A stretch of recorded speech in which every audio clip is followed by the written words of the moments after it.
Oh, this episode of Cinema Swirl is brought to you with the support of our wonderful backers over at patreon.com/Cinema Swirl. And hey, guess what? We've reached episode 50 of Cinema Swirl, a monthly exclusive bonus show where we review bad movies. And this was a very special episode. We've watched The Hobbit, The Desolation of Smaug. That's right, we are continuing to trudge through Middle-earth over on patreon.com/Cinema Swirl. That's the place to go to find out more. Right, let's get swirling.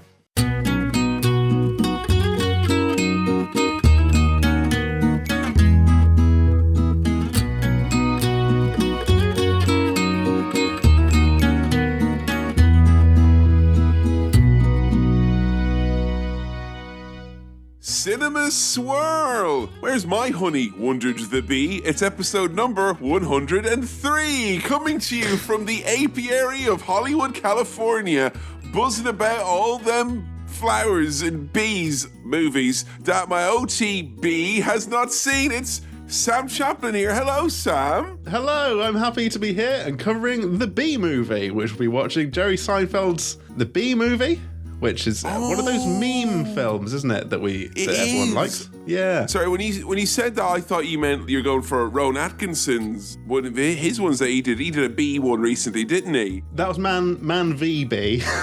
That was it. It's when he raced a bee in a high-speed car chase in a souped-up hot rod. Yeah. And then it crashed. Yeah. Hi, I'm Kevin. I'm going to be showing Sam some movies he's not seen. And today, the movie you've not seen is Valentine's Day themed. Yes. But I accidentally made plans last week around Valentine's Day, and then I got sick. So I had to renege on both the plans and the podcast. So you're getting more of a Shrove Tuesday adjacent special romantic episode of Cinema Swirl today. We absolutely pancaked it in terms of our scheduling, and that's fine. But we're still, I think, at time of release, but not 100% on this, still within a romantic month, you know? We're still, And you know what? Yeah. You know what? Not enough people say this. March is romantic too, if that's when I'm able to get it out for. March is a romantic month. I think that's also a romantic month as well. February's a bit overdone with romance, really. It's nice for March to have a little bit of that romance in its own right there as well, you know? And look, if you can't celebrate Valentine's Day with your loved ones, well then celebrate Cinema Swirl with your shroved ones, because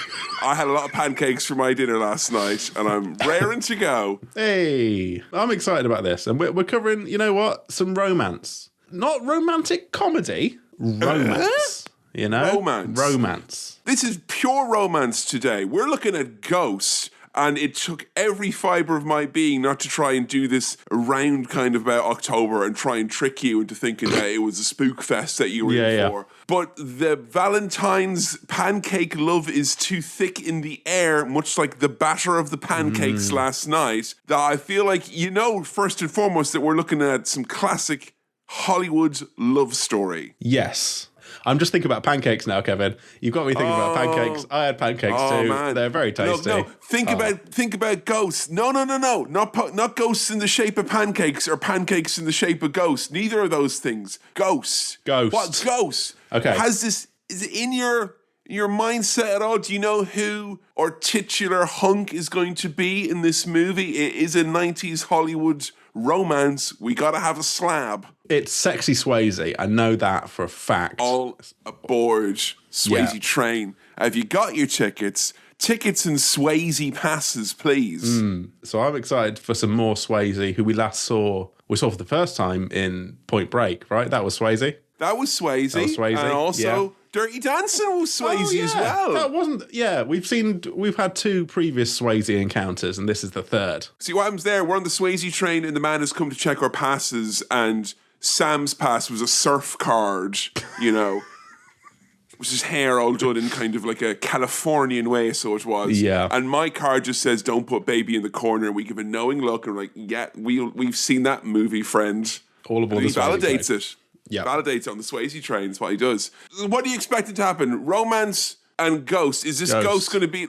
Now keep in mind, this is the 1990s. Do you think the phrase ghosted had entered the lexicon at this point? Are we talking about Patrick Swayze just dropping it when it gets too hot, like? I hadn't considered that, but that is very funny, the idea that it is just about someone who It's just, block the number, disappeared, can't contact them, but there was no closure. Oh.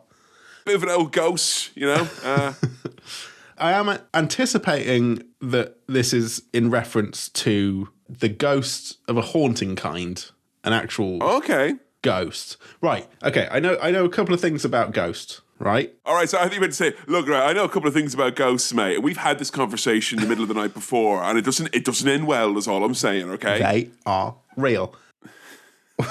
What I know about Ghost, I know Swayze's in it. I think his character is dead or dies and then continues to be sexy upon death. Okay, so he's going to be the ghost? I think he's the ghost. But, right, here's the other thing I know, and I can only communicate this to you visually, so this is not great for the listeners at home, but I'm going to do something now, which is this kind of motion.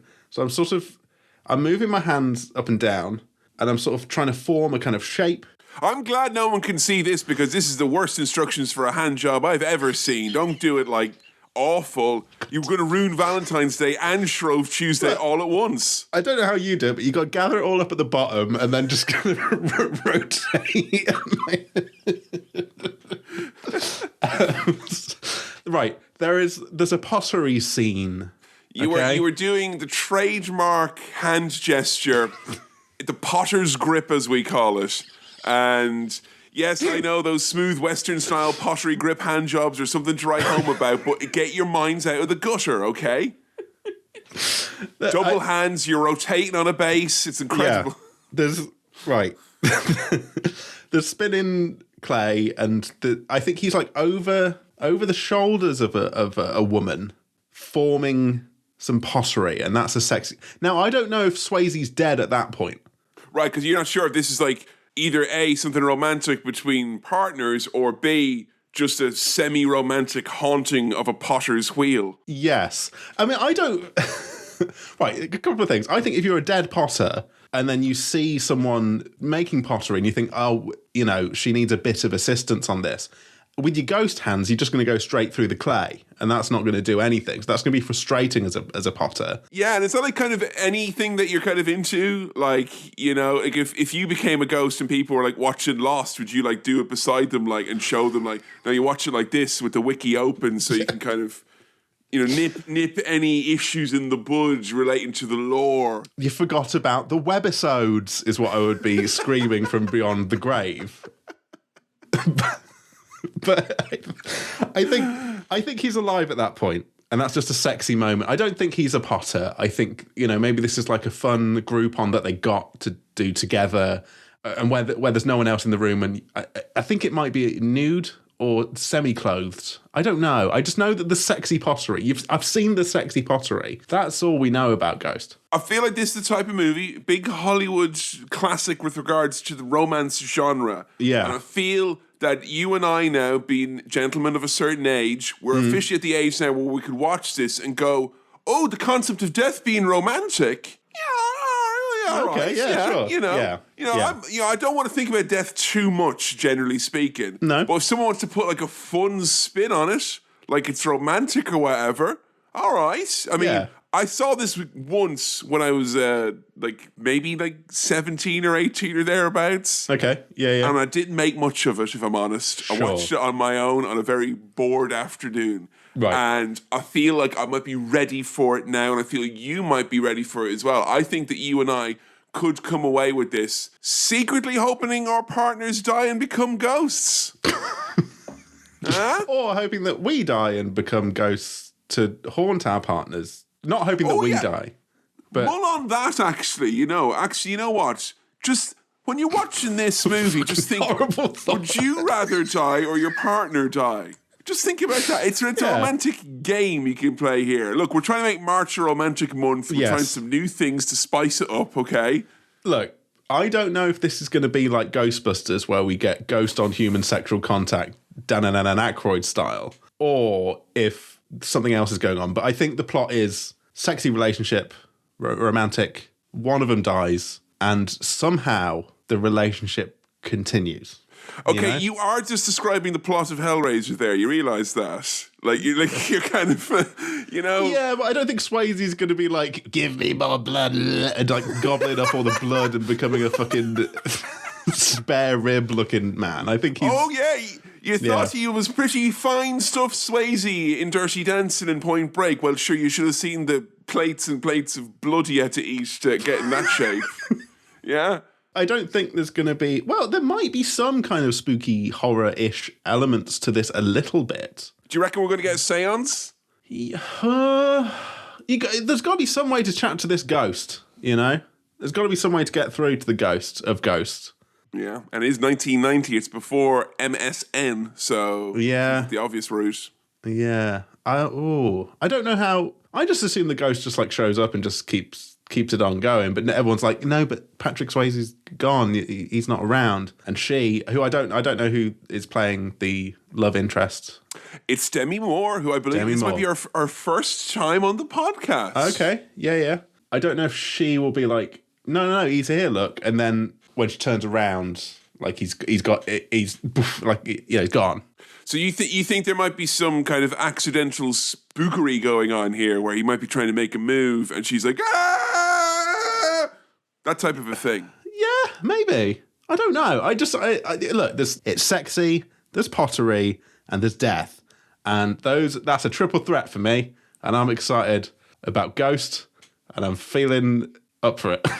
I think we're going to like the soundtrack here now, you know? Yeah. I feel like my tastes have evolved, and I'm looking at that year there, looking at 1990, and I'm thinking, you're going to enjoy the soundtrack on this one, I reckon. That's going to be perhaps a standout moment. I think that's like shooting fish in a barrel, saying you're going to enjoy the soundtrack of a 80s or 90s Hollywood blockbuster. There's going to be saxophones is what I'm saying, Sam, and I know you like them. Oh, okay, I do like them. I'm trying to think if I know what the song is, but I don't think I do. In my head, I've got... My sexual partner has died, and now I'm back as a ghost. Or it could be, I had the time of my life, and now I'm having the time of my death. There you go. And owe it all to you. Oh, I tell you what, if you do die and come back, don't go to your partner and say, and it's all because of you. Yeah, no. So, Sam, I can't hide my giddiness and excitement anymore. There is a special segment coming up here. Oh, yes. And I feel it's business that needs to be taken care of ASA possible. So let's head in to the mailbag.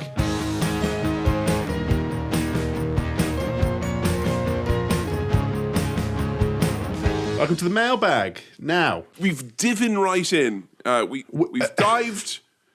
We've dove into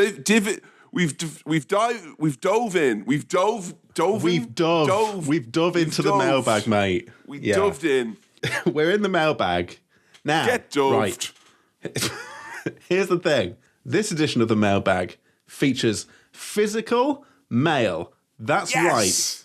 Courtesy of Eric in Florida, who wrote in to say that he had a very special product that we might be interested in. He's not selling it. He just, was able to access it and send it over. We often on the Cinema Swirl Gmail get these. We've got a very special product you might be interested in emails. A new podcasting platform. You're all right. Well, send the email anyway, but usually you're all right. Look, Eric wrote in to say that he has found something and was very willing to send it, which is extremely generous, and we're very thankful. Very much so.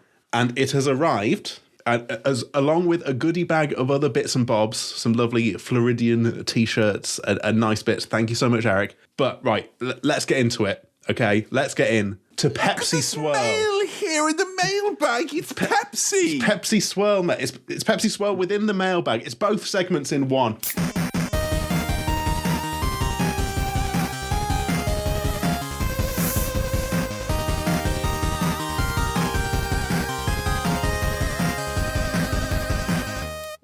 What we've got, okay. Oh, look at that now. Surf and turf, am I right? Oh, 2 for 1.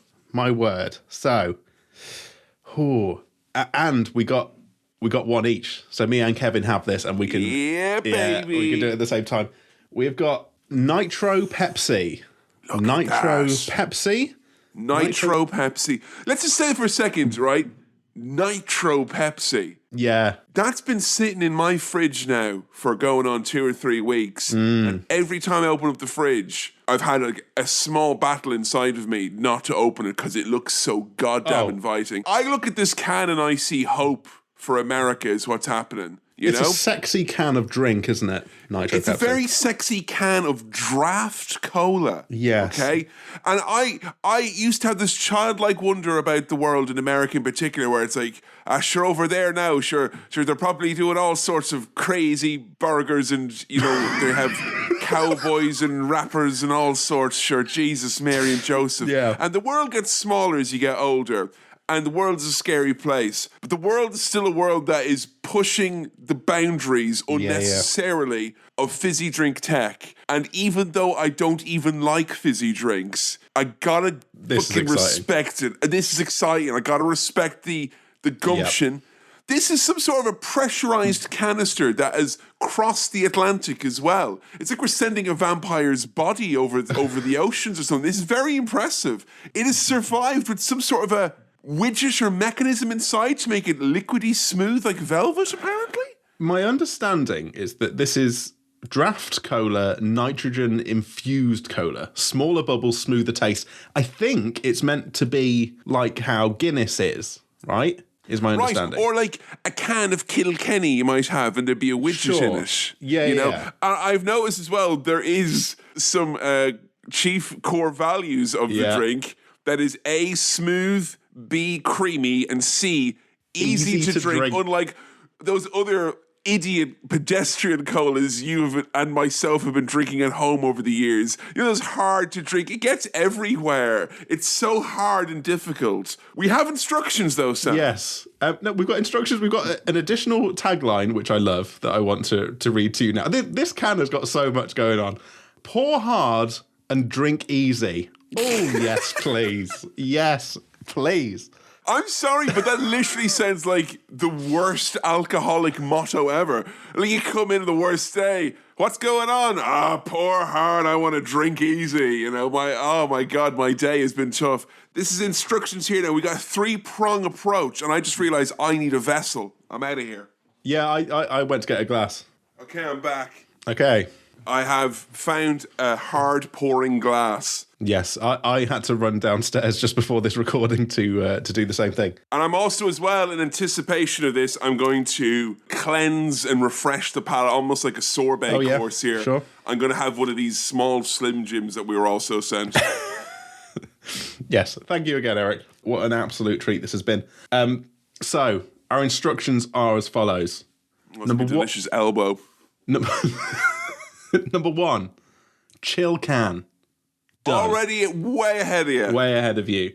Number 2, and we won't get into this just yet, pour hard. I will say, the can is shown completely upside down. Right upside down, like, straight in. Yeah. So you have to fucking commit here. And I'm not hoping to pour out this whole can, by the way, which is 404 mils. Is that? So I don't think I'm going to try not drink 400 mils in the pre-throw because they'll be fucking hopping off the walls during Ghost. What's a pint in mils? I don't know. But, right, number 3, admire and enjoy. Okay. Admire it. Yes. Can I just say, I always appreciate when someone's third step encompasses 2 distinct steps. So, touche Pepsi. We have to make sure we're doing this right as well, Sam, okay? We have to make sure that we are keeping each other in check. We're not accidentally not admiring the drink after it's been poured hard. We will have some dedicated admiration time for this. So I think, shall we get into it? I'm going to do the ceremonial. Oh. Okay. Whoa. And how about one? Oh, you got a head. I've got stuff coming out. That made such a strange noise. And here's one for your old man. Listen to that. Sam, I've got nitrogen poisoning. It's like Total Recall. Wow.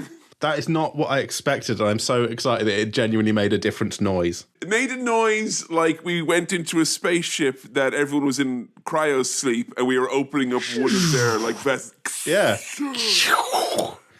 Okay, are you ready to pour hard? I'm ready to. I have to open fully, and then I will pour hard. Okay. Let's get it all the way opened. Let's do some hard pouring here. Oh, pour I went hard. for it. I'm inverted. Yeah. Okay. I'm getting it all in there. I'm not going all the way because I promised Joe the intern we'd make a cocktail with it afterwards. So Okay. I've poured half of my can, which is already more Pepsi than I've drunk since the last Pepsi swirl. Kevin, can you see that this has got a genuine head on it? Good head. Good head. Hold this towards the microphone. It's fizzing nicely. It's fizzing really nicely. My word. It smells very... We're admiring it. It smells nice. It looks nice. This is our dedicated admiration time. Okay. Are we on to enjoy now? I think we've poured hard. We've chilled the can. We did that ages ago. We've poured hard. Interesting though. It's admire and enjoy with an ampersand. So they're interesting. A screenwriting duo. The duo of admire and enjoy. So there we go. Ian admire and John enjoy. Right. Well, bottoms up. Ooh. That is gone completely flat. It's completely flat. No, I think it's meant to be. I think that's the thing, right? That these are small bubbles, so it doesn't taste like... No. Don't small bubble me. There's no bubbles. There's bubbles. I got an impressive head, which is now completely gone, and it's flat. No, I think that's what it's meant to be. This is the intention, right? I swear to God, I'm rolling over my entire tongue. It is the flattest drink I've ever tasted. It's not an unpleasant taste, though. No. It's a very tasty, extremely flat Pepsi Cola taste. Are you telling me the boffins at Pepsi spent all this money and technology developing a nitrogen-infused draft canister, and the sum total of that is that I got flat cola? I'm Joe, confused. it's fucking flat. It's No. I can see bubbly bits in the glass, you know? I think look these at are this. just... Huh? Maybe you got a flat one. It made the noise. It made the same noise. Mine still seems a bit bubbly. I don't know if you've got a flat one right there. Completely. Kevin's going straight from can. Flat. Fuck me. Wow. I'm in a furious mood now. I'm gonna fucking tear Ghost Slim from... The texture of this is very similar to flat, full sugar cola. Now, with respect to... I submit that I've just drunk flat, full sugar cola. That's what I feel like I've just experienced. Now, with respect, this has been across the pond in presumably a plane. I don't know if that has any bearing on fizziness. Oh, it was one of them nitrogen planes, was it? Yeah? No, nothing. It's just flat. Well, look, my glug rating for this, and you're going to give a glug rating too, is that this is a solid... But, right, here's the thing. You know what I enjoyed about this the most? The experience. That's what I enjoyed. I enjoyed the experience of drinking it. I hate that we just low-key were probably the most unified we'd ever been about a segment after 103 episodes. Yeah. And now I feel like I'm an island unto myself and you're over there in small bubble land. Like... You know when you hear about your friends like falling down the rabbit hole and believing crazy shit online? No, it's not flat. It's no such thing as flat liquid. It's just small bubble. What are you talking about? They're just oh my God. smaller. Maybe I'm in denial here and I'm trying to rescue what... Like, this was such a generous thing that we were saying. You've got a nice head on yours still. Mine, I had a head that literally went... Your head went down real quick. I think that, like... What they seem to have developed here in my mind is a cola that's managed to burn through its own effervescence extremely quickly, which is impressive. Because as a child, he used to put teaspoons of sugar into his cola to make it go fizzy so it would be flat, which he wanted. Go do that now. This is like, hey, don't worry, young Kevin, who's 8 and making his mother think he's going to get diabetes. We've taken care of that for you. In the future... Floridian scientists will make a nitrogen-infused can that will replicate the experience of entirely flat cola. Yeah, it's like small bubble tag. Hey guys, here, I don't know if you've been to our restaurant before, but we do small bubbles here. So what we usually do is get each order 4 or 5 bubbles per person. Then you kind of get a sense of the carbonation on offer. It is smooth. in so much as flat cola is smooth. Oh. You speak from your heart, Sam. That's all I want for you. It doesn't taste unpleasant, and it tastes very sugary. And I love the can, the actual design of the thing. I love the experience of sharing this with you. I think it's a 3 glugger. It's 3 glugs, if we're all honest with ourselves. Look, if I'm honest here as well, Sam, about the experience, because it's not about drinking the drink, is it? It's about chilling the can, it's about pouring hard, it's about admiring it, and it's about enjoying it. Yeah. So by that process, I've actually only really fallen at one of the 4 hurdles. Yes. Because I did chill the can, I did pour hard, and that was fun. I did admire it, and that was fun. Yeah. I didn't enjoy it, though. Enjoy was the fun step. That was the tricky. one. And honestly, I could have probably passed on the pour hard aspect if I could have then enjoyed the drink. Okay. So I have to give this is 2 glugs. Yeah, sure. Two glugs. There's another can knocking about for a rainy day. There's a vanilla. I love vanilla cola, and I've not drunk it since I quit all soft drinks when I was 16 because I drank too much vanilla cola. And I don't know if I can handle a draft vanilla cola. I'm hoping that this one is also bunked up, because if that is proper smooth, small bubbles, nitrogen-infused vanilla cola, I might be in a vanilla coma come next March. Okay, I think what our agreement was before recording was that we save the vanilla one for personal enjoyment and we just have it as a treat. But I may report in from afar in an update. Yes, next, hopefully by next swirl time. Once we've had the vanilla one, we will report back as to how that went down. But the chilling the can, the pouring hard, and the admiration and enjoyment is going to be done privately and personally. But we will be done in the comfort of our own homes, so you don't have to worry about any of that. Well, there you go. I'm keeping this empty can, by the way, because it's a thing of beauty. And I love it. I am Googling how much nitrogen is safe for a human to ingest. So thank you again so much, Eric. Much appreciated. And yes, and we'll close up the nitrogen-infused mailbag for now. Yes. But you can, of course, send non-cola products or cola products or comments, questions, queries, that sort of thing to cinemaswirl@gmail.com. That's cinemaswirl@gmail.com. All right. Films. I think it's time for us to join hands, light some candles, put on some sweet snacks, and get the old pottery wheel fired up, Sam. I think it's time for you to experience Ghost. Are you excited? I'm very excited. Let's do it. Let's get romantic and spooky. Let's die and become ghosts and then go do a cinema swirl. Hey! Yay!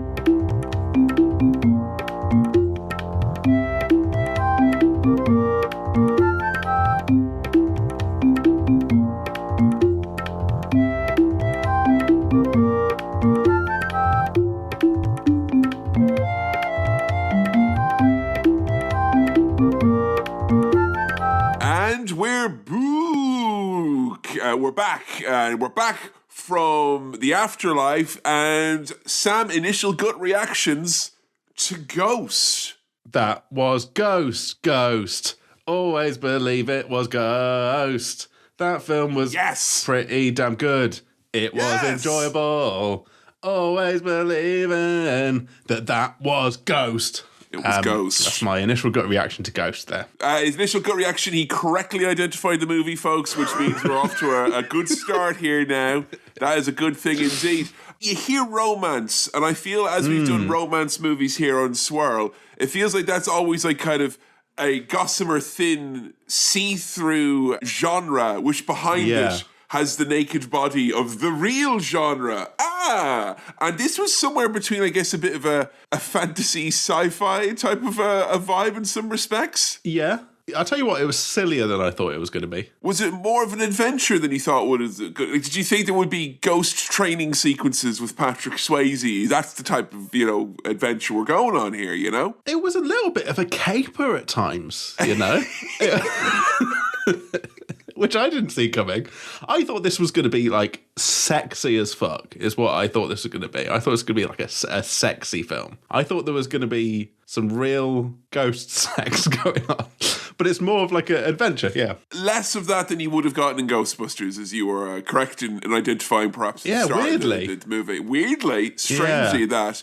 So yeah, there is some romance here, and I would argue that due to the ghostly nature of our protagonist, that we kind of get a lot of that out of the way quite early on in the movie, and then it is, at that point, it's like you're at the end of the weekend, there's no shopping done, and you're just into the cupboard, and it's just pure capers. That's all that's left to happen here in this movie, and you're going to rustle up a salty adventure is all I'm saying, with Patrick Swayze and Demi Moore. So we lost scary actors in this movie, Sam, like Whoopi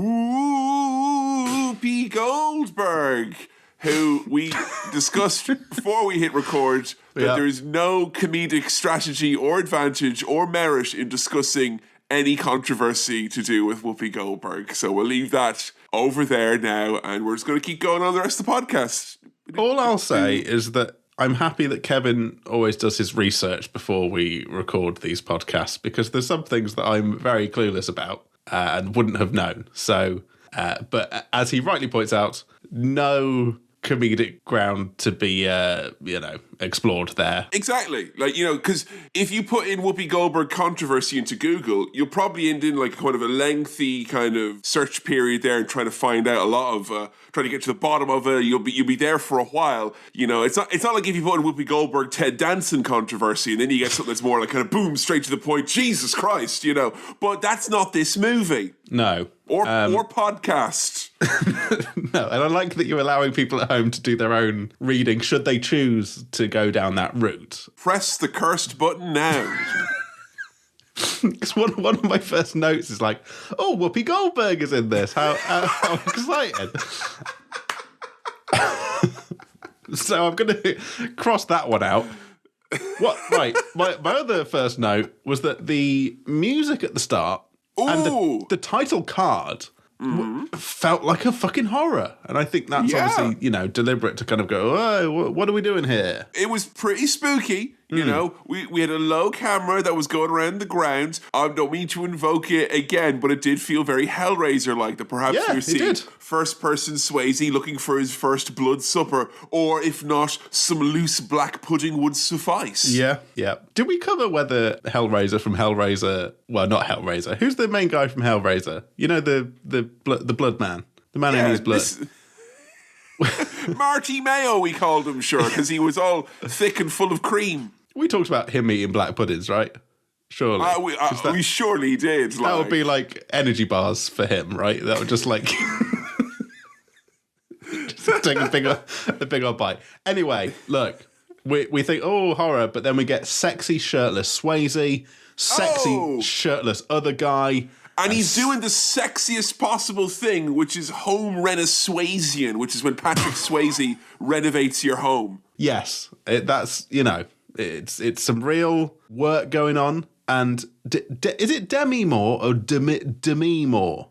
I don't know, because I feel like I've heard it pronounced both ways, Demi and Demi. Demi. That's it. You're kind of once you get it semi into your head, then it starts becoming kind of confusing. So I like it all together in one, like Demi Moore, like Demi Moore, Demi Moore, Demi Moore. Yeah. Okay, we'll go with that. She's here wearing some dungarees. This little team of three, they're knocking the walls down of some big fancy fucking apartment. It's another American film where the protagonists live in this fucking spacious, massive fucking city apartment that must cost $1 billion fucking dollars. And it's another movie that we're doing here where, much like in Rocky V, because, I was expecting here, like, any second that Swayze, because he's going to become a ghost, I was like, all right, home renovation. Oh, no!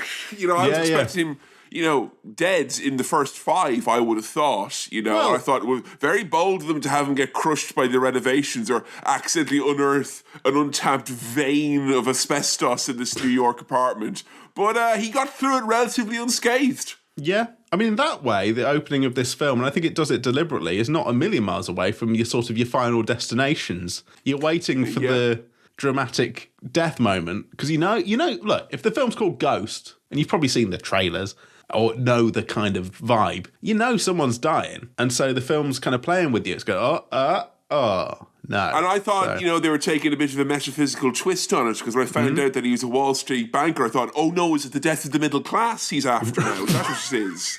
But no, it was in fact actually his own death was later on, and the death of the middle class later on as well, is what it was. Yes, he's a big fancy bank man. All pranks and flash they are. Yeah. You know what? The little goof, so they've got to do got the big pitch to the Japanese potential investors. There's a little goof where they're in the lift, and Swayze's little mate is like, I'm so contagious, I'm gonna kill it, and my genitals are all contagious as well, I'm gonna get dick disease all over everyone to try and scare. Which, that's what I did when I went on Dragon's Den. I didn't want those other people pitching their ideas to the dragons, so I pretended that there was something wrong with my willy, and it worked. I mean, the whole pretending to cough and be sick thing, I feel perhaps enough time has passed that I can joke about it, because I literally had, I was traumatized by it.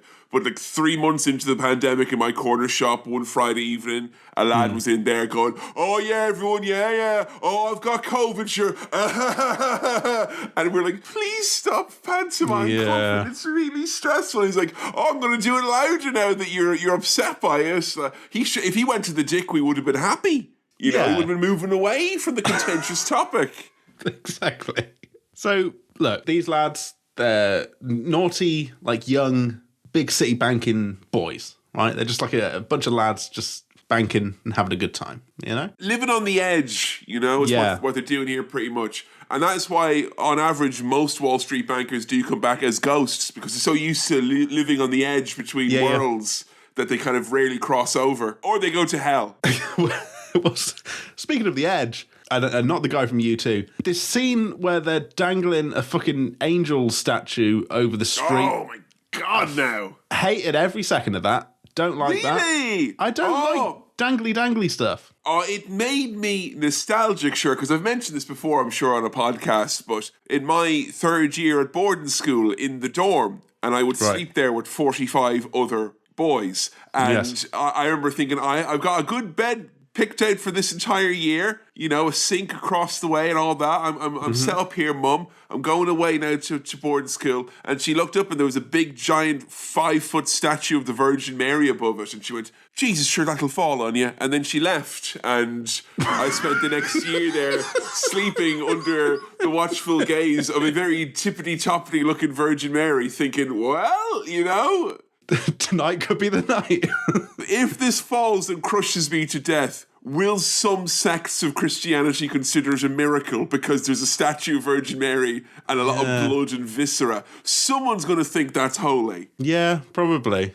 So when I saw Swayze there, be like, whoa, look at this thing. Jumping out of the window, kicking it so it gets momentum to come back in. It's not fucking Ninja Warrior UK, mate. He's taking a gun out and whoa, running around with it click, click, click, whoa. So this scene of them sorting out the apartment and decorating it is fine. But there's a really neat little shot that I loved where you see some shot of this guy talking, but it's actually filmed via a mirror that a moving man is moving away. And I'm like, that's a bit of fun. I like, with films like this, where there's not really any need for that shot, but I'm sure they just thought, oh, that'll be neat to do that. Neat, that's a bit of fun, that. Yeah, it's nice when it's not just bare minimum perfunctory. There's a bit of style and flair throughout this movie, and I think it's kind of... It's easy to look at the old blockbusters and think, oh, they won't have that. And it's like, well, they're blockbusters usually because they had that in the 90s. Yeah. A little bit of that razzmatazz. I do like as well the quiet moments where Swayze's on his own with Demi Moore and he says things like, I don't know, I'm always worried that something bad's going to happen. Like the bubble's going to burst. I'm like, well, Patrick, in fairness, jumping out windows and courting danger as you have been, I would also be worried that something bad's going to happen. Something about nearly jumping out a window makes me think that maybe I might slip and fall someday. It's crazy. Yeah, it's just wild, that. I just think, maybe something bad will happen. This bit where Demi Moore is saying, I love you, I really love you, and Swayze says, ditto, which that comes up later, But in my notes, I just put, for fuck's sake. Like, that's such a fucking Hollywood fucking... That's like a Harrison Ford fucking thing, isn't it? You know? That's like a... You know, I love you. Ditto. Ditto. No, I'd be like, I love you, and he'd go... "Rrr." And once you realise after a certain point in life that Harrison Ford's supposed sexiness is just Marge Simpson's sexiness taken down an octave, it's not as special as all that, and Marge Simpson wouldn't crash a plane. That's all I'm saying. Because she's afraid of flying. She'd stay away from the plane. She's canon. Yeah. Okay, look. It's time for the iconic scene, early doors. It's straight potting, Sam. We're potting. Pottery time. And... I mean, the song, is that Unchained Melody? Oh, my wife. Wow, wow, wee, wow. Wow, whoa, wow, wee. Good song. Good choice for this. And yeah, classic. In general, I know we talked about this in the pre-swirl, giving a big old slab of clay, like a weird kind of wide hand job, is sexy. I've got to say it. Like, you know, it's... Oh, it is. It's definitely sexy. And also, as well, when you remove the factor that it's not a ghoulish, haunted pottery moment like you may have thought it was, and these are just two humans making some crockery. Everyone involved is alive. Exactly. It becomes a lot like... It's due to the practical nature of that, it becomes immediately a lot more sexy. Sorry to the ghost enthusiasts out there. I'm just telling it like it is. I know a few things here, Sam. Number one, the parallels between making pottery and falafel did not go unnoticed in this household because I did have that for my supper last night. Also, as well, I did watch this with Jo, and Jo informed me that she really, really wanted, after seeing this, to do a class with some sort of a live-action pottery business in it. Wow. I would think that in the 90s, when this came out, that this led to some sort of a mini boom in the home potting industry. And then they realized what I really want was, I want to go to a special place where you can do pottery, but you can ruin a load of ones that have been intricately done really good. Like someone's made like a big like, tall lampshade. Because when Swayze goes in there and he's like, and he ruins it. I mean, I wanted to kill him, but I also thought it was very, very, very impressive at the same time. I imagine that's more satisfying than making something good, is to ruin something that's already good, you know. But look, this movie is providing something new for the new generation. This is 1990, and we're moving on. We're adding layers here. This is, I believe, the first instance of not just wet and messy, but romantic and wet and messy. Rawam for the first time here on Ghost, and I think they need to be acknowledged for that. Rawam, get into Rawam. So, the soft roof flavor.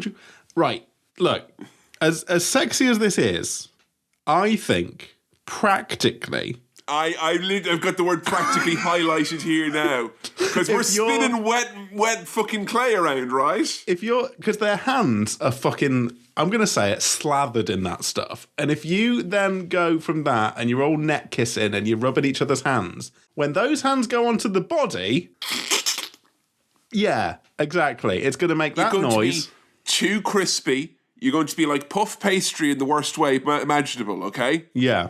And I don't think that's covered enough in this film. I think it's a very sexy sex scene, and we're all like, oh, yeah, that's sexy. Where's the scene of them washing their hands? You know? Where's that? I think this gives an undue expectation and non-realistic representations of the issue of flakiness and real-life sex scenes, because you have the cross-ons after, not before, for this very, very reason, is what I'm saying, okay? Yeah. You remove all your dandruff before, not after, is what I'm... You know? It's just, come on, guys. Swayze meant to be a sex symbol here. Come on. Act like it. The last thing you want in your bed is clay crumbs. You know, you don't want that in your bed. Ugh. Oh, Patrick Swayze, Demi Moore, #1 Hollywood hunks. I wouldn't kick them out of bed for eating crisps, but I would ask them to wash their hands after extensive, sloppy potting. And that's not a one wash thing, is it? You know, if you've got like clay on your hands, and their hands were thick with clay. You have to get that special brush that is kind of sore to get under the nails and all that as well. It'd be like you just done gardening or something. It'll be a 2-3 wash minimum. And I think, right, regardless of how sexy these people are, that's going to take you out of the moment when you have to do that, I think. you know? I mean, I just feel like you're setting back this freshly renovated apartment. It's going back a few steps now. You know? And that's not going to make you happy the next day. Meanwhile, on Wall Street, there's a big problem. There's simply too much cash. It's just, it's what's the word for there's too much liquid cash just like sloshing about all over the place, you know? There's just like cash solid everywhere. Cash is what I'd be taking usually, you know? Yeah. If you don't mind, mate. The window man sometimes will take a liquid fiver, but not often. No, I just come there with a big old mug and I say, fill me up. That's what I do down at NatWest. It's a dangerous game, Sam, because the liquid cash I find is pretty much like Scottish notes. They really turn the face at you, even though I figure it should be legal tender. Now, they used to have a little funnel you could pour it into on the bus, didn't they? But they don't even have that anymore. And I think if you tried to do that now on a, card machine, you'd be laughed out of town, which is a real shame. Too much money in the account. Too much money everywhere. And too much time went into making this name because I don't know how you ended up calling Patrick Swayze Sam Wheat. Sam Wheat. Stupidest fucking name.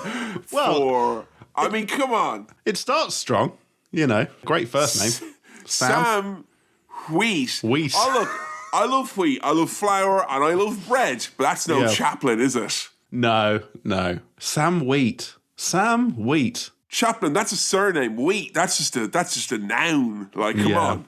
Get out of here. Love and respect to all the Wheats out there, but Mr. Wheat. Mr. Wheat. Mr. Wheat's my father, I'm Sam. Mr. Wheat is smiling at you from a cereal box, That's not a real person's name. No, because Mr. Wheat is only on a cereal that needs to help you shit. So Mr. Wheat is like, come on now. He's giving you the look like, eat it, all of it. Thank you. No, the milk that doesn't taste nice, put that on us. So, Sam and Molly, they're out on the street, and Molly, who's Demi Mort, says, I'm going to marry you, Sam. I'm going to marry you, Sam Wheat. Oh, it's so modern. They have a little bit of a disagreement about the fact that he never says, I love you. He just says ditto back to when she says it. What a jerk he is, huh? But before they get a chance to get into that, they are pursued by someone I would describe as a street tough. A street tough? Street tough. Yeah, he's a baddie. A baddie that can only come from the mind of a 1990s script, basically. Like, it's like, oh no, not a baddie, a fucking mugger, basically. Who's like, come here, I want your jewelry, and I want to kill every fucking last one of you. And let me tell you, Dinkins dropped the ball here big time vis-a-vis the street crime. And if it's not Dinkins, it's probably Giuliani or one of the other mayors who dropped the ball big time here. But Dinkins, you goddamn dink, you fucked it up.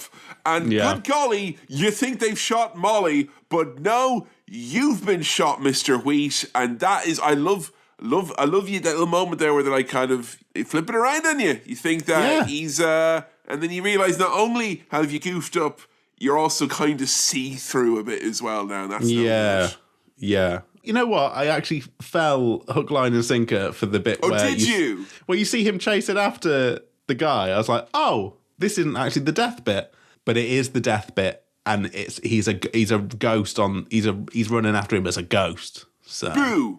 Yeah, boo. So Sam Wheat is dead. He's fucking dead. Oh, you're cursed to be slightly green screened for the rest of your days. There's some real good shocked face acting from Swayze here. Some real good, like, oh God, like, and you would be shocked and you would make funny faces, but it's almost wrestling level of, like, facial stuff going on. Yeah. He's doing an amazing job with what is something that can be very easily. I mean, think about it. He's not got the benefit of great CG or anything like that. He's probably in a fucking warehouse with a flashlight being shot on him. Like, he's giving you an amazing performance here. And I love this sequence where he's like first kind of in this hysterical ghost phase and he wakes up in bed with the angel statue, which I dread would happen to me over and over again.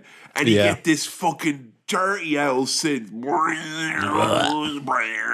because you're a ghost now, and he's drawn towards a Mr. Bean ass white light, and it's like, you go up there, it's all good, but you come back down and you're a fucking imbecile, and it's all sorts of misadventures. You don't want that. But what actually happens is he just gets some sort of heaven dust kind of sprinkled on him back on the street. So he's not... Pollen, ghost pollen, I think. He's not been taken away in either direction. He's still here as the titular ghost. So... Now, I'm interested in this because... what I think is a strong thing about this movie is that if you care about like ghost lore and stuff like that, they do, while at the same time being very mysterious and not explaining anything and not being like, ooh, heaven and hell and demons and angels. There's none of that stuff. But there's a good deal of like, well, there is some sort of a logic or a process to it. So like, there is stuff to figure out. And I think that's really, really well done in this movie. Like, its fantasy sci-fi chops are very well earned in my regard. I was shocked to find out the guy who wrote this wrote one of my fave horror movies, Jacob's Ladder, which I would not have considered. And that's like a batshit crazy movie about the descent into hell. And this is like, oh, okay. You're treating it very seriously, but it is still just like, it's just some ghost stuff, and he meets a ghost pal when he's in the emergency room, who's kind of like a little bit of a guide in the first instance, telling him about kind of things he can and can't do and whatnot. And he goes through a guy early on, and I liked it because it took me straight back to the 90s. It was like a Ribena advert, where they show you all of the stuff that you have to drink for your teeth. It was a good POV shot, and I could tell there was no added sugar in that guy. Now, I want to get into ghost physics for a second. I know we talked about ghost lore just there, ghost physics. It is weird because you can sit on a chair, but you can't touch a person, and doors are difficult but not impossible to get through. You can't get through them, but it's a bit of a... It felt to me, when he tries to go through a door and he's all like, oh, I felt it was perhaps, and this is for some folks at home, but is it like if you can't go through there fully, you'll accidentally become a haunted door then? You'll become the door. And then that's it. Like, you're going to be fucking jiggling the handle for the rest of your days as well as communicating. I don't know. So to speak. So to speak. Now, here's another question I have for you. If you're a door and you spend your days jiggling the handle, that sounds naughty to me. Because all right, fine, Come okay. on, get your mind out of the gutter. That was. I'm sorry. We said we got that out of the way early on, didn't we? Now, what's now? Here's the question I have for you, Sam. Yeah. What constitutes the level to which your business needs to be unfinished before you're brought back in? Because I'm worried that I'd be in the middle of an epic shit and all of a sudden I'm a ghost. And I'm like, no, I'm grand. I just needed to... I just needed 5. That's all. I literally needed 5 non-eternity, and I literally won't be able to fix this unfinished business. Now, I would never, ever wish for your demise. Ever. However... He's only saying that because he knows how complicated the funeral's going to be. Yes, I've got the list. Well, I have to re-listen to like many, many hours of podcasting. I told you not to store it as a list. I told you it should be a Microsoft Access database. I know. But I think it would have been very funny for you to have died. Hey, no, don't pause there. For you to have died after we recorded the pre-swirl of this episode, but before we did the post-swirl of the film Ghost, and so that your unfinished business was that you had to both watch the film Ghost and communicate to me somehow about the film Ghost, and then you were able to ascend to heaven. That would have been the funniest time for this to happen. If any of you are listening to this and it is not actually my voice and it's just the collection of the sounds of a cat, some door scraping, and Whoopi Goldberg, tweet me. I need access to my account. Right.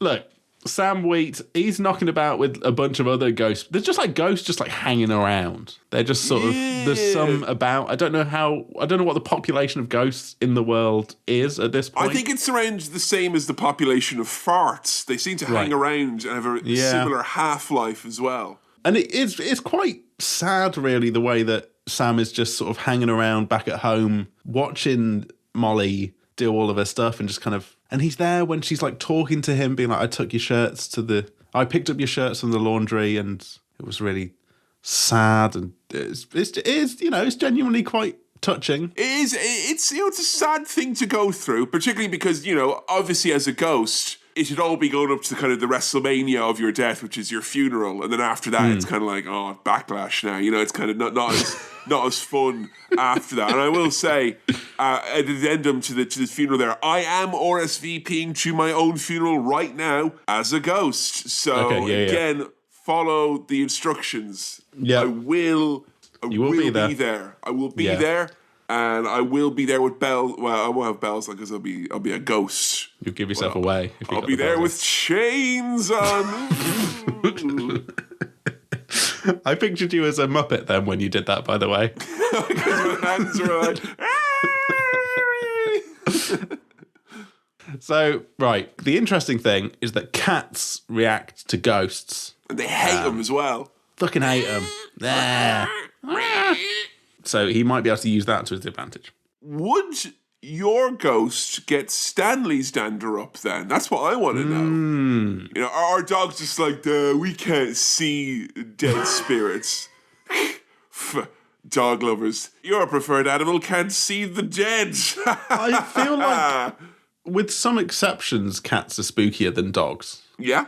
So I don't know if dogs have that connection with the world of the spirits in the same way that the feline population does. I don't think I'd be able to get Stanley's dander up from beyond the grave, is what I'm saying. All right, because I figured if you'd like start, you know, tinkering around with a penny or something like that. Yeah. After you died, that would get Stanley's dander up. That's not supernatural, is it? That's just a dog reacting to a noise. If I could squeak a toy from beyond the grave in ghost form, then sure, you're going to get a reaction from Stanley. Yeah, but you might as well say, like, oh, if I gave the dog meat and gravy from beyond the grave, it'd be really like, oh, you get such a reaction. Like, yeah, of course, it likes that thing anyway. From beyond the gravy is what that would be.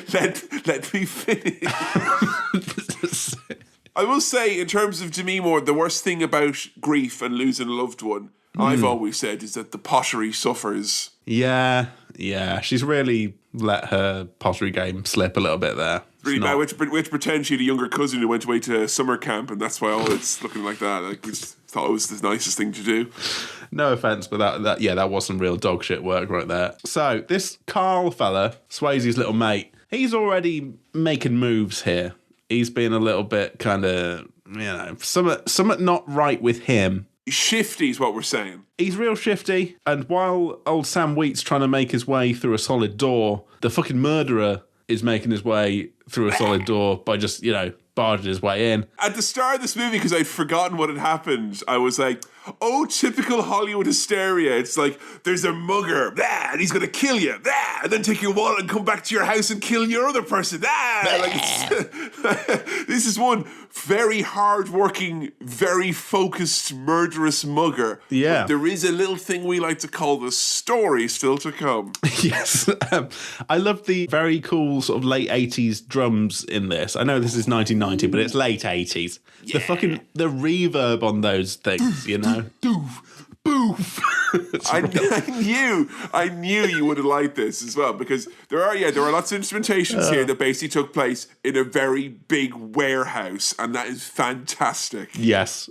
Surprised myself by how much I enjoyed saying boof there like that. It's just quite fun to boof. Now, not only is this man a murderer, a mugger, he's a pervert, because he's just standing there watching Molly undress, and he does a horrible little grin, like a disgusting cat who's got ugly cream, just like a little... Oh, no, not ugly cream. That's my least favourite, like... Sorry, you told me there wasn't any ugly cream in this. I need to send it back. I think the guy who plays. I think it's Willie Lopez is his name. And he's got a serious look about him. Like he's a proper fucking iconic features. Let's just say this dude could have been a name. And I genuinely think that he's one of these lads where, because you played such a scary creep, people are like, oh, I don't want to cast the scary creep. I don't want people to think of the scary, creepy thing in our movie, even if you could play another scary creep. He's got a real strong look, and he's given Demi Moore a real strong look until Sam Wheat uses cat power, not the musician, to scare the cat, to scratch the murderer, to send him on his way. And Sam's giving chase now to the murderer to find out where he goes. He goes back to his mugging base where all the muggers spawn. But when you're a ghost, you can get on the subway for free. They give you a pass, yeah. You will get strangled by another ghost who just shouts, "You like trains?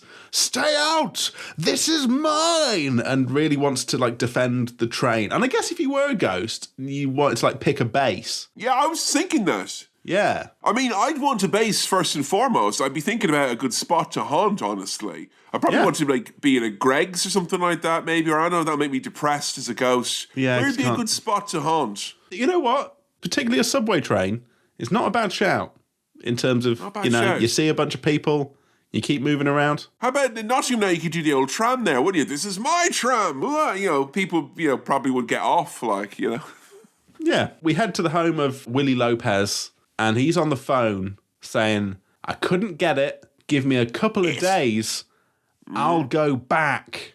to get it. Ugh. Ah. And it's probably like in his mind, there's like probably like the mugger's delight, like a really big wallet, like a huge one, like it's fucking massive, a huge like A2 ID inside it. You take it home. Look at this. We can go anywhere we want. Now, I don't know if I sort of zoned out for a minute, but I don't know when Sam Wheat decided to just head into a sort of spiritual medium's office? Is it an office? He literally walks out into the street after leaving the block where Willie Lopez is. Okay. And he looks across the road and it says, spiritual medium, talk to the dead. And he's like, maybe I'll go into the second act. And off he goes. And it's Whoopi Goldberg. Oh, big whoop. E. Goldberg presence in this movie because she's one of the lead roles. Yes. Now, it's quite funny that Sam Wheat is thinking, this fucking spiritual stuff is bullshit, while he is a literal ghost in the room with them, hanging out with them. But in fairness, she's given an ice stone cold reading there. And I love bad psychics. I love seeing really good psychics get found out and embarrassed, but I love seeing like a real shite charlatan just be like, and they're like, the money now, the money, come here now. Plot twist, Whoopi can actually hear dead people, or she can hear Sam Wheat, because she's sort of saying, well, she can hear what he's saying. And he's kind of like slagging her off as she's doing this, and is trying to get her to say his name so he knows that she can definitely hear him. And she goes, Sam Wheat. And they're all like, what? Sam Wheat. But we're getting somewhere now. He's found a way of communicating. Now, I don't believe in spirits and I don't believe in mediums, but I think on the law of averages, I probably would think there's a greater chance that spirits exist than mediums who can detect them. Although I do realise that the idea that mediums existing that can speak with spirits, but there tragically being no spirits to speak to, is a very, very niche potential reality that I have conjured. So I'm just saying I got a big kick out of this, particularly as well. I like that Whoopi Goldberg was wearing a big kind of moo-moo thing, and when Swayze went through her, it went up big like she did a big fart. I thought that was really good. Because it went like... Ooh. Yeah. So Sam's strategy here is, right, I'm going to get Whoopi Goldberg to call Molly, and the way I'm going to convince her to keep doing this is by just singing at her all the time and bothering her until she does what I ask. Now, she can only hear him, not see him, right? Yes. Yeah. So is that interesting? Because she gets very, very short with Swayze very, very quickly. And it was interesting to know that Patrick Swayze was finding out the hard way that without his physical form, he wasn't being treated like he was used to, was he? Just all off-key singing, he had to go just straight away. And I like that when he's singing, he's like, I'm Henry VIII. I'm fucking Henry VIII. He does the Ramones second verse, same as the first thing, which I don't know if that is a Ramones thing or maybe it's an old-fashioned thing. And that's what you have to sing now that the Queen has died. And instead of God Save the Queen, it's that one instead of Henry VIII. Fucking Henry VIII. Charles the Third. Charles the fucking Third. So Whoopi, she's made a call to Molly. Molly's like, I'm not fucking talking to you, hangs up. Yeah, she thinks it's a sick crank call. Yeah. And I need to know right now, and this could be to do with the spirits or not, if you are calling someone under false pretenses for the purposes of merriment, is it a prank call or a crank call? Oh. Because I've heard both. I wonder if there is a semantic difference between a prank call and a crank call. And also, that's not the same as a cranked up call, because that's when someone's like, let me tell you, that's different. That's very different. Yeah. Oh, I don't know. I'd say crank. No, crank. Yeah, because you can pull a prank on someone, but you can't pull a crank on someone, like. No, Mom, it was just a prank. You know it was a crank. You know it was a crank. It was only a crank, bro. It was just a crank. It's just a crank, bro.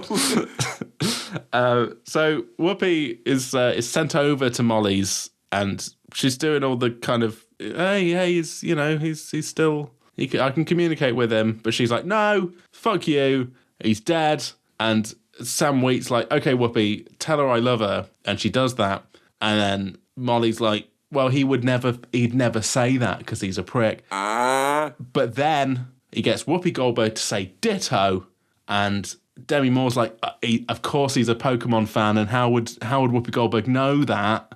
She only would know that because she was previously, she was trading with him. Let's just say that, folks. Okay, let's just say they had a Magmar and an Electabuzz, if you know what I'm saying, in that household. I want a special cut of this movie where all reference or visual reference to Patrick Swayze is removed, so it just looks like Whoopi Goldberg is the greatest bullshit artist of all time. Yeah, that'd be a fun alternative version, wouldn't it? That is just someone being really mean and manipulative. Really mean and assertive, basically. Yeah. And I think it's a dangerous game here, because it's like, oh wait, no, my grieving soon-to-be widow. I'm saying that because they're going to be married in a dead ceremony. She said she wanted to marry him. That's what I'm saying, okay?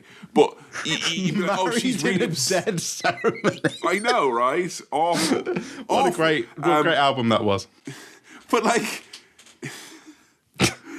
the only way that you can reconnect with her and prove that it's you, and she's like grieving and really sad, is be like, no, really intimate, sad detail that only you and I know. And, you have to traumatize her more to get her to the point of being able to connect with you, the dead presence. It's not nice. You wrote your name in your pants, remember? And it's like, oh, what? Don't be shouting that in the street, please. I'm just saying, it's a good thing that he got Whoopi Goldberg, because if you got some dude and he's like knocking the door and be like, wrote your name on your pants.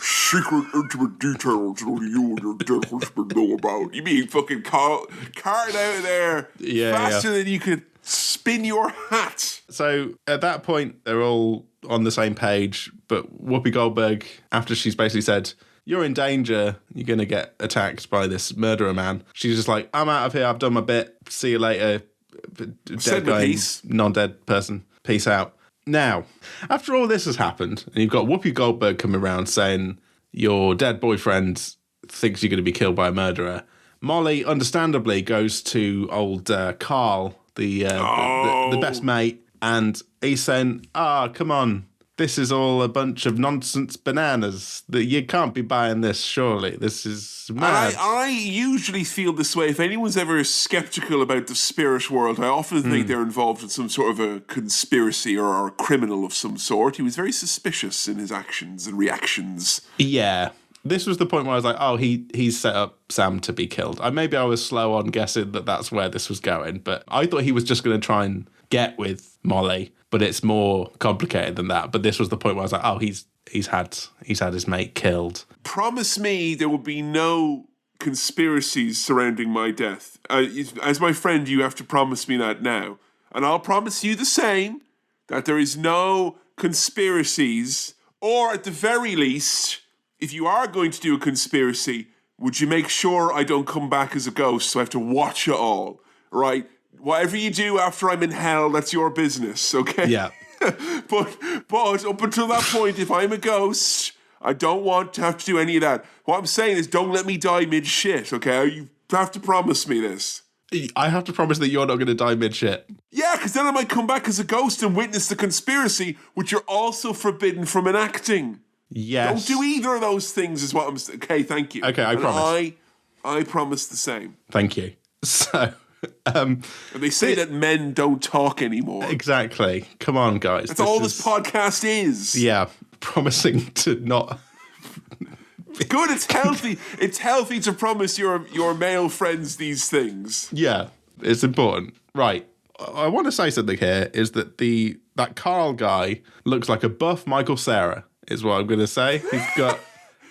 It's well, weird. like Michael Cera won that muscle suit in the really funny later seasons of Arrested Development. Which is everyone's favourite. Being removed, all of them are being removed from Netflix. Who brought silly. Has ever there been an example of the cancer spreading? You know it's bad when something is so distasteful. You have to get rid of the iconic original. Like it'll happen to you, Ricky Gervais. We get the big reveal sooner than I thought because Sam follows Carl to Willie's house, and now Carl... Willie is a funny name. Great stuff. Carl is asking Willie to kill Molly, and this is all part of a money laundering plot. He's in deep... It was big time to the cartels. Drug dealers, and he's laundering their cash. It's just like Ozark. Yes. Like season 4 of Ozark. Did you see it? Did you see the fourth? You didn't stick it out either. Interesting. That I don't think anyone has actually seen the 4th season of Ozark. But I think if you just put like a really blue filter over this whole film, you'd be like, oh yeah, that's Ozark. That's what Ozark is like. That's all it is. Yeah. Maybe they were all ghosts in Ozark. They didn't realise because of all the heavy blue shading. It's so blue you can't tell who's who. Now, Molly has gone to the police, and it took me a while to realise who the police guy was. It took me a long time. But it's Thingy from Barry. It's the guy from Barry. It's the Barry guy, right? Bulldozer himself. Yes, you're right, it is. There we go. And he looks, very different and younger, but it's him. Yeah. And I thought that was nice. A crossover point with him and professional wrestling announcer Tony Schiavone, where I feel at a certain point, one man's life and the other man's life, they looked identical. Right. Kind of passing ships in the aging night. He's very nice, though. He kind of explains, I understand your para-explanation here, but these people affect the vulnerable, and I've got a file here, a mile thick, about the would-be Miss Goldberg and her many dodgy dealings. Sorry, this is the problem now about interchangeably calling the actors and the characters the same thing here, and then also saying I'm not going to talk about Whoopi Goldberg controversy, and then saying I've got a file a mile thick here on Miss Goldberg. So on her character, she's been done in for all sorts of petty fraud over the years, essentially. Yes, and so the police are not taking this, on face value in terms of what Molly said. And the police obviously are very eager to prove the existence of ghosts. Yeah. Because you can imagine what that would do to the crime stats if they could write off 50% of them as ghosts. Yeah. I'm just saying it'd be very easy for the commissioner to swallow that. Exactly. Once you crack that case, it's game over. Easy. Carl, he needs some Mac codes. He's trying to get some codes. He's doing his naughty crime business. And there's a weird shot of... I love this old-timey interface. Like when you see people stressing out over big Casio fucking digits. Like, look at you. You're sweating and it's not even rendered properly.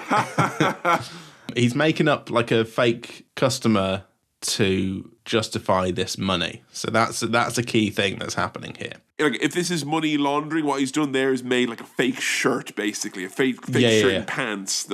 Fake laundry. And now he's got to put them in the fake washing machine, and we'll see how that goes later on. Not real beads, not real conditioner. It's all fake. It's laundering, okay? Now, I don't understand what the weird shot is of Molly rolling a jar of coins or something down the stairs. I think it was to show that she was gripped by grief and ennui.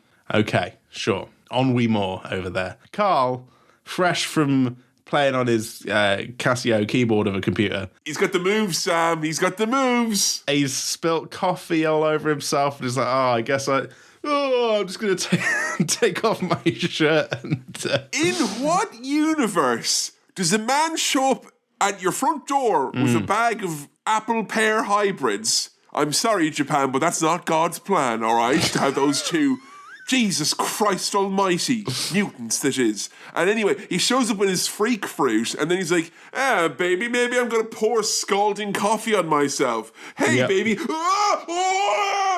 You comfortable? You want me to take my shirt off? I'm kind of scalding myself. Come on, that's no move. That's no move to play. And then he goes to kiss her. No, you're all smelly and sticky with coffee. You brought in bad fruit. Get out of here, you creep. And Sam Wheat does what I think we'd all do in this situation and just dives onto them hoping that'll do something. And it does manage to knock a photo onto the floor. And so it does sort of break things up. So he can actually somehow manipulate physical things as a ghost. So he needs a little bit of ghost training. Yes. Yes. You thought you could, the Cinema Swirl doing a movie about romance and love. And no, we're going to the subway to meet a ghost that choked another ghost so he could train that ghost and had to fuck up the guy who killed him to fuck up his life. And he's going to train him with Pepsi as well, Sam. Yeah, I love that. This is great. I love that there's a little fucking training montage, and also how quickly he breaks down the guy who's like, get off my train, and suddenly becomes, right, what you got to do, is you got to like... All he needed was his cutscene to play out. That's all he asked. It's simple as. I did have to ask about, as we saw the Pepsi here, the cap is being used as the focal point for the physical power training. Yeah. Update your post-Pepsi Draft Nitro Max experience, because I have been filled with like kind of a sadness since. Well, I was a bit Pepsi daft because I drank the full the full can. And now we're going to get someone who's going to send us in a can of Pepsi daft from like Seychelles or something like that. Yeah, we have it here. It's a thing. And again, thank you so much, Eric. But I got a big headache from the amount of sugar and caffeine I must have consumed because these are not little stubby cans. These are like... Yeah, it's big boy. These are big boy cans. A near pint of cola. Yeah, I basically just necked Monster Energy is what it felt like, and I just had a big old headache watching Ghosts, so... Well, you know what, Sam? I'll tell you this, because Joe pointed out, she was like, do you realise that was the first time that you and Sam sat down together, pre-planned beforehand, to both do a Pepsi swirl, and you were both unironically excited about it, and look where we are right now. You had a headache and I feel sad. It's just like before. It's just like the old Pepsi swirl. Yay! Oh, I thought Joe was going to like endorse like spontaneity, and we just need to surprise each other. Me surprise you with Pepsi products all the time. But Sam, less nitrogen-based surprises for me in future, okay, please. You keep your fertilizer and your Pepsi Nitro. Thank you very much. And so, look, this little Mr. Miyagi type thing of like, I'm going to train you how to do cool ghost shit. It works, and he starts to be able to sort of do it a little bit. He can kind of get it. It was sweet enough and engaging enough to make me briefly forget that this train ghost is definitely a serial killer's ghost. Oh yeah, 100%. Oh yeah, the train strangler, of course. Dinkins did dick all about it. What's his unfinished business? He's got more people to fucking strangle now on the train. Well, I guess. All these people every day taking his train, he's meant to strangle every one of them. He's like thousands in deficit at this point. Now, I do like the whole thing about ghosts being that, you can't have the thing you like the most. And one of my favourite TV shows at the moment is Ghosts on BBC. I love it. It's a hot cup of tea and a slice of toast of warm hug comedy enjoyment. And I feel like they deal a lot with this issue of like, if you're a ghost, you'll miss certain things. But this lad here, you find out the one thing that the serial killer ghost really misses, and it's when they smash open the cigarette machine and loads of cigarettes spill out on the floor. Yeah. And he literally goes over and he goes, oh. No. Oh, Jesus, I love cigarettes. They're my favourite, so they are. I'd be like that if you smashed up a fucking, Pepsi vending machine. Yeah, you would have been able to flick the cap. You would have gotten triggered by that. You would have been like, I love that, All right, I'm definitely not going to the Greggs. I can't be near sausage rolls as a ghost. I'm just going to go fucking mad. I'll strangle anyone who doesn't order the right thing. No, and definitely don't haunt like a falafel stand or something like that, because I think you'd. Yeah, it'd make me sad. It'd make you so sad. Now, I don't know if there's like some scene missing or something that I didn't pay attention to, but for some reason all the local ghosts are just hanging out at Whoopi's office now. They just know that like she can hear them, I think. I'm assuming word of mouth spreads. Gossipy ghosts, I'm reckoning. So gossipy, these ghosts. But what we do see, and this is a good plot device, is that one lad New skill tree. Yeah, he can just fully, like, possess Whoopi Goldberg. So... Body jumping, we call it. Body jumping. And I went down to the local gym to do their body jumping classes for a few weeks, and it really got me in shape. So I'd recommend it. Well, it's good though, because they use the ghosts of people who have died mid-workout, and they're like, you know, if you think the people you see on Instagram are motivated, the ones who are dead and are still doing it, Jesus Christ, those people are fucking dedicated. So if you get inhabited, body jumped, if you will, by the spirit of one of those, you're going to feel it in your abs, is all I'm saying in the morning. You're right, Kevin. They are dedicated. They're dedicated, aren't they? And their remains are desiccated because they died of dehydration because they just kept doing the reps and drinking. Yes. Very salty tonic waters. But hey, right now, Willie's at Whoopi's place. Willie's gone to Whoopi's. I'm very proud of myself for making my way through the sentence, Willie's at Whoopi's, and not laughing. Yeah. I think that shows growth. Whoopi Willie? Is that something? Is that a funny term? That's funny. Because that's like if you accidentally sit on your willy and then it goes... That's too funny. No. A bad case of Whoopi Willie. And then... I mean, maybe I'd sort of lost my focus a little bit here, but she manages to get away from Willie, and Sam has now got a plan to keep everyone safe and sort this shit out, and it involves fake IDs and a fancy outfit for Whoopi. What's that? Ghost bank heist fraud? Yes, that's what we're getting next after our ghost training montage and our body jumping bit. This movie's got it all. And it's the 90s, so you could actually get away with this by just being convincing. If you just go into somewhere and say all the right things, they will let you withdraw $4 million from an account. You know, I'm convinced in the 90s you could have just walked onto a plane without a ticket if you had the right fucking stream of bullshit. Just walk in there confidently. You could have got on. Like you belong, you know? Yeah. You put a high vis on, you'll get on a plane.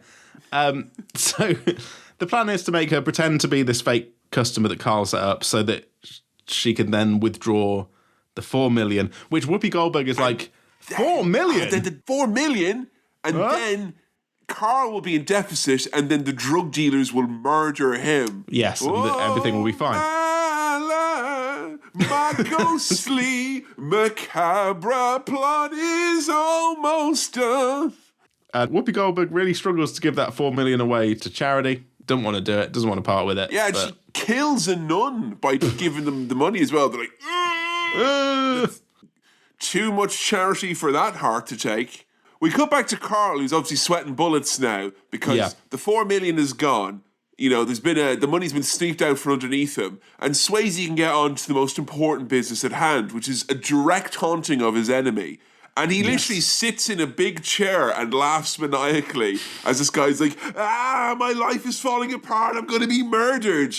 It'd almost be worth dying to see that. That'd be great. He looks like he's having a great time there. Yeah. Good stuff. That's what you want to see. I'd say that should be as sweet as any meal or drink you could ever have. It should almost be worth it. Well, I would suppose that, like, you know, if you can't consume earthly pleasures, the best thing you can have is someone else's... Demonic pleasures, right? Yeah.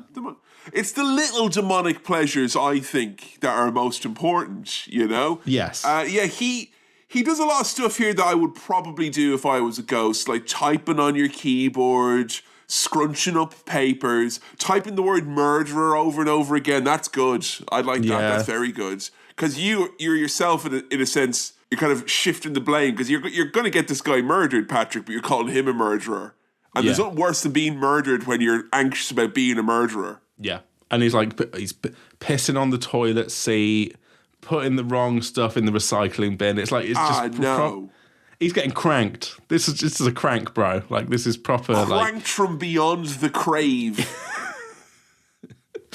And so, right, the baddies now, they're coming for Whoopi Goldberg, right? Is that what's happening? Yeah, they're going to get Whoopi Goldberg. He's basically, the first instance, he's like, right, if I'm going to keep getting haunted, I'm just going to kill Molly. How about that? I'll, like, burn the house down, or I'll slit her throat, whatever it is, you know?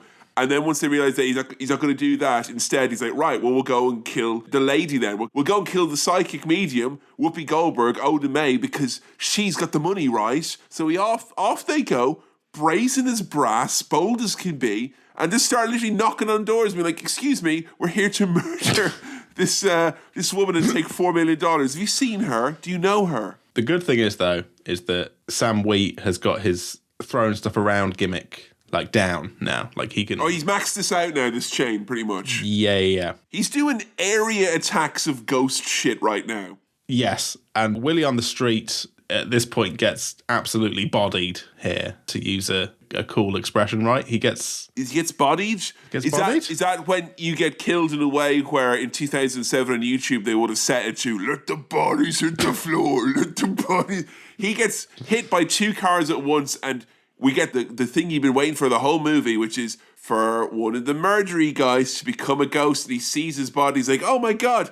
And then Sam Wheat writes boo! Yes! Yay! And then really weird black demons come and take him away. Yes! So I think, and this is a very silly film, and it's much less romantic than I thought it was going to be.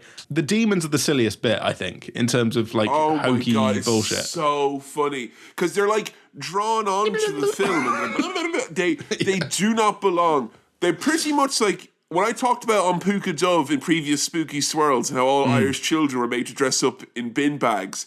I think this is pretty much what we were meant to be. These horrible, like, sad-looking demons that come and take you away.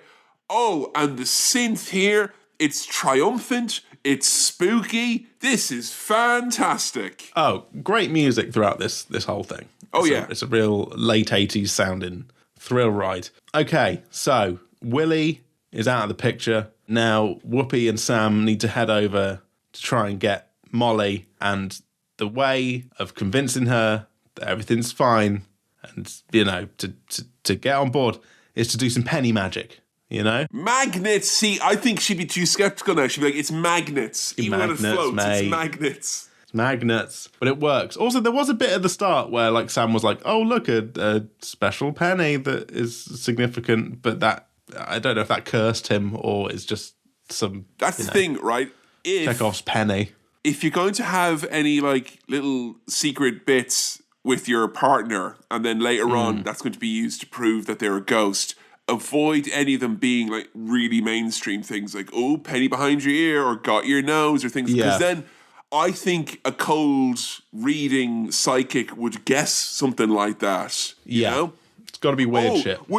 Was your uncle there? Did he pretend to remove his finger? I'm on to you. All right? Turns out my uncle wasn't as great as he made out to be, and everyone could do that, all right? As long as they're an uncle. But you're not going to trick me, psychics. So Whoopi, who has been, quite standoffish with Sam throughout this film. They bicker. They have a lot of back and forth. Yeah, but she's finally sort of saying, all right, come on, possess my body and have a little dance with your lady there. Right now, okay, let's talk turkey here now because I think there's some business that we need to discuss here. Okay. Imagine if this was a long con all the way for the psychic to have sex with the grieving lady. That's all I'm saying, right? Because if you are just at the point of going, you know what, psychic medium, I believe you. I believe your thing. And then immediately that's followed up with, and now you're going to have sex with me, the psychic medium, right? Because you're going to be inhabited by the ghost. That's fishy. That's very fishy. I smell a rat underwater that is fishy. And it's quite quick from the point of like, okay, I believe you, to right, time for the slow dance. Like the psychic medium's getting ahead, a bit too far ahead. But when as this is filmed, we only really see actual Patrick Swayze doing the dancing, which is a real shame because I wanted some more Whoopi Goldberg, Demi Moore. I wanted it to cut between them and like for a bit of a laugh, Yeah, but it was completely like Whoopi Goldberg literally became Patrick Swayze in that moment. Yeah, but that's not what was actually happening, right? Demi was... No. It was Whoopi Goldberg. I think what they're trying to say here, Sam, is that the lover's touch was so romantic and earnest, it transcended physicality and petty optics. I think what they were trying to say was, well, if you close your eyes, It's not Whoopi Goldberg anymore. It's Patrick Swayze. Oh. And look, if you're ever, having a kiss and a cuddle and it accidentally turns into Whoopi Goldberg and it's not who you're meant to be with, you could be Ted Danson in the 90s, Just close your eyes and open them and reset the eyes, is what I'm saying. Yes. And so that's a sweet little moment, but it gets interrupted by pesky old Carl, who's barging in. He spoils sport. He's broken up every romantic moment in the second half of this movie. Yes, and he's got a gun and he's pointing it at Whoopi Goldberg and he wants his money. Give me my money. Can I just say as well, Sam, I know we missed the window for Valentine's Day. Yes. As we go on and on in this movie, it seems more and more like, right, okay, maybe that wasn't the worst idea in the world, because there are more chases than kisses in this movie. I did count.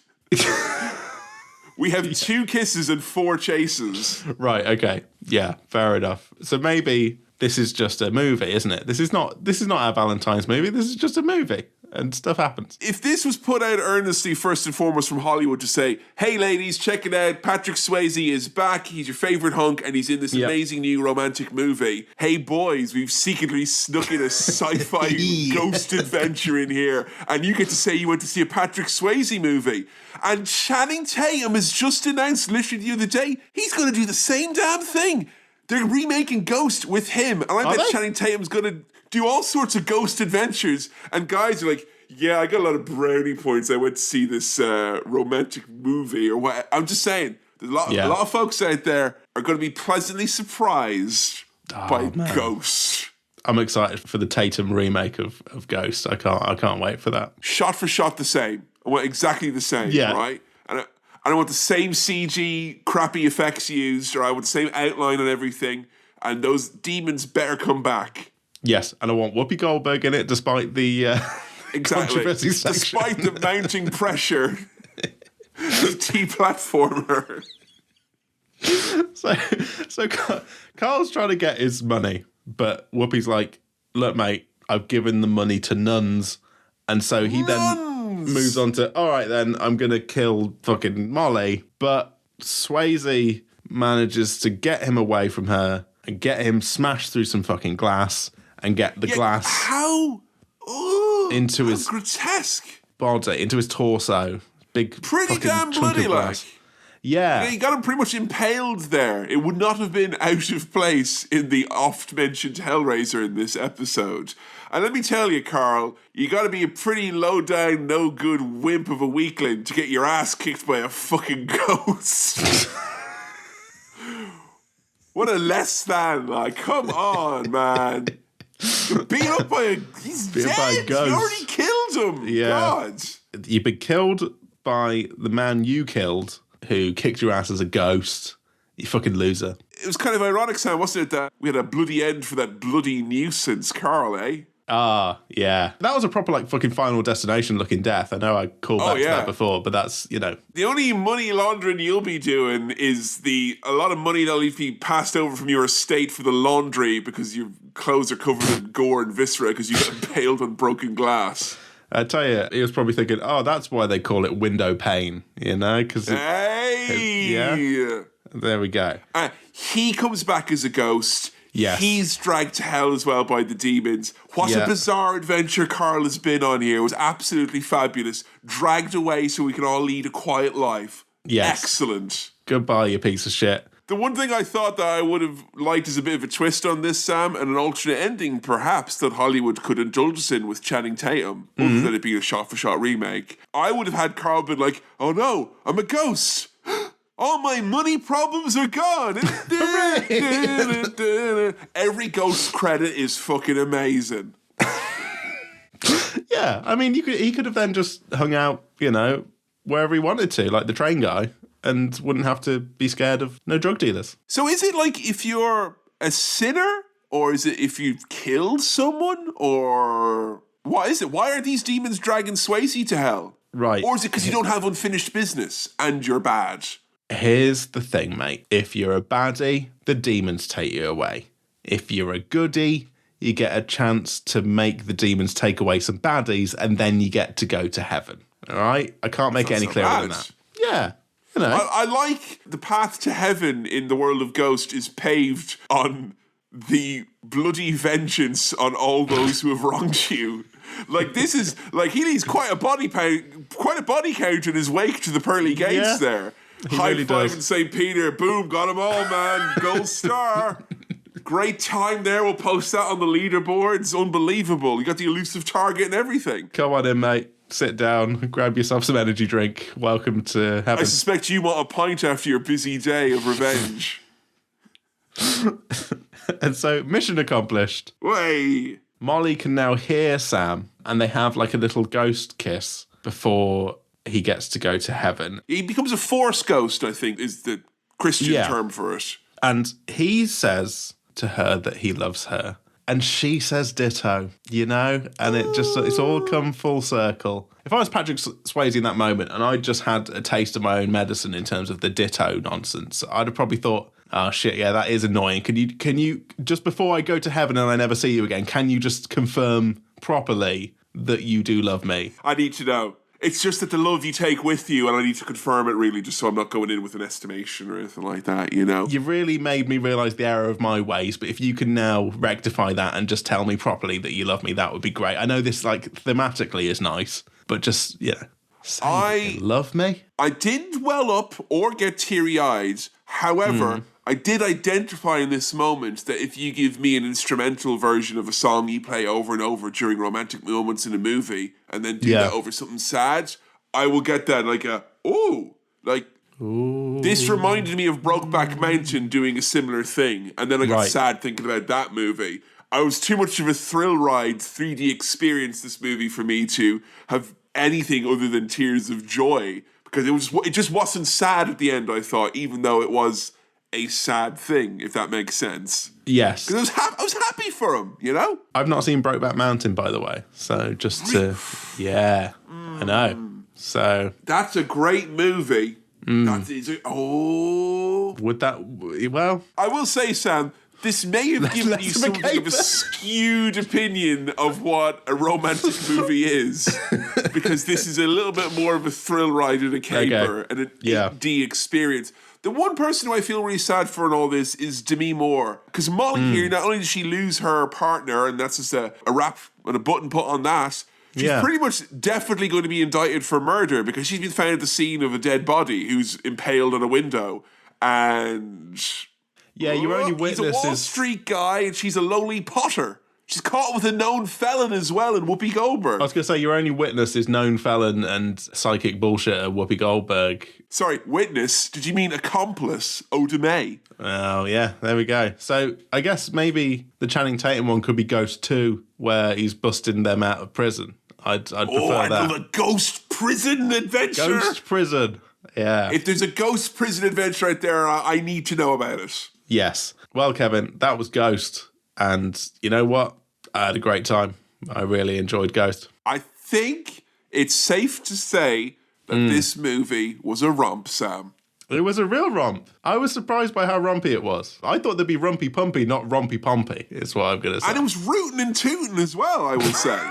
Yeah, it's a rootin' tootin' rompy pump, and I enjoyed it. Like, if I told you, hey, we're going to watch a Swayze movie, right? Another Swayze movie around Valentine's Day, you kind of think that this would be more in line with Dirty Dancing than Point Break, and I feel like this was definitely more in line with the white-knuckle thrill ride of Point Break than it was of the sweet and saccharine Dirty Dancing. I think there was one, like, real sexy romantic moment, which is great, but the rest of it is proper daft fucking ghost adventure, which I really enjoyed. I had a great time with this. It's a lot of fun. It was a romp and a half, and I'm glad you enjoyed it. I mean, were there things about it? I mean, it wasn't, I guess, the bill of goods you thought it would be. Is there anything about that? I mean, I know it's different than you thought it would be, but does it mean you enjoyed it less? I don't know. No, I think, if anything, it made me enjoy it more, because I thought I was going to be watching a bloody romance movie, mate. Ugh. But I was watching a bit of fun, a bit of a romp. I'm just saying, like, a lot of romantic movies could benefit from this complete abandonment of their principles. Imagine if Bridget Jones died and then she had to come back from the dead using only her diary to prove who killed her, you know? Yeah, exactly. This was the post-Valentine's experience, the thrill ride shot in the arm you needed, I think. Yes, and I'm just trying to think of things that I didn't like about it, and I'm struggling to come up with stuff.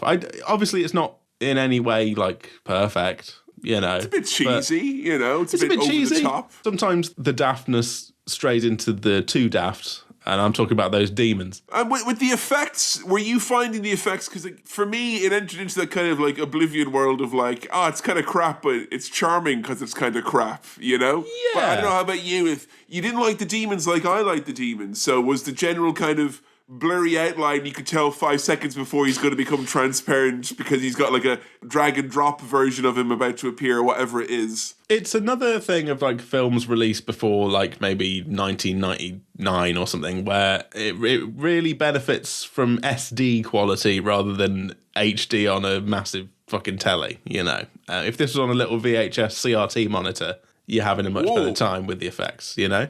Yeah, I wonder, is there much to be said for that? Because, you know, as a reformed classic gamer, like, I used to have a shitty little tube TV I got for free because I found it in a bin. And I would, you know, when I lived in Lincoln, I'd have like my SNES and my Mega Drive and my N64, and I had that all plugged up in there because if you put them into a HD TV, it looks like ass. I wonder if there's people out there being like, look, if you're going to watch Ghost or Ghostbusters or Ghostbusters 2, you should do it on the old tube, is what we're saying. Yeah, but the problem is if you go on the tube, someone's going to strangle you and say, this is my train, get off my train. My train. I deliberately misunderstood. Sam. I know. Maybe. But look, it was very nice looking apart from the effects, which were not bad by any stretch of the imagination, but they were just older looking. But you're right, that is kind of like charming at this point to be like, oh yeah, that's nice and early, isn't it? They were learning. Well, you seem to have a good time. Good music, good effects, good performances, and enjoyment all around. In that case then, Sam, what rating of Star Wipes would you give for Ghost? I'm pretty confident with this one. I've had this rating in my mind the whole time, and I'm satisfied with it. And I enjoyed Ghost. I had a good time. I'm going to give Ghost 4 Star Wipes. You heard it here first. Boom! Oh, thanks for listening to another episode of Cinema Swirl. This episode was produced by Kevin, edited by me, Sam, and I also did the music. If you want to support the show, then patreon.com/Cinema Swirl is the way to go. If you want to follow us on the socials, we're at Cinema Swirl on Twitter and facebook.com/Cinema Swirl on Facebook, which is where our votes for episodes take place. If you've got questions, queries, comments, or anything else for the mailbag, then send it on over to cinemaswirl@gmail.com. That's cinemaswirl@gmail.com. Please do keep recommending the show to your friends if you think they'll like it, or even if you don't think they'll like it, just recommend it anyway. Alright, we'll see you next time. Cheers, bye.